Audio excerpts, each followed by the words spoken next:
Pakak support Kelantan lawan Laos malam ni.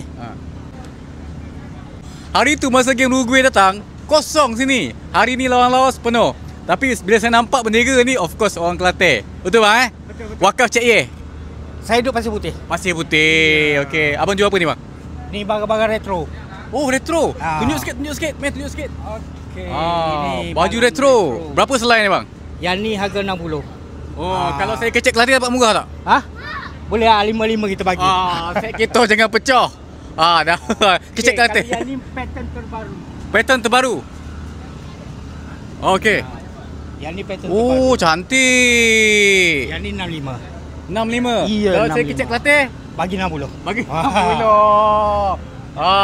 Dia ada 5 warna yang ni.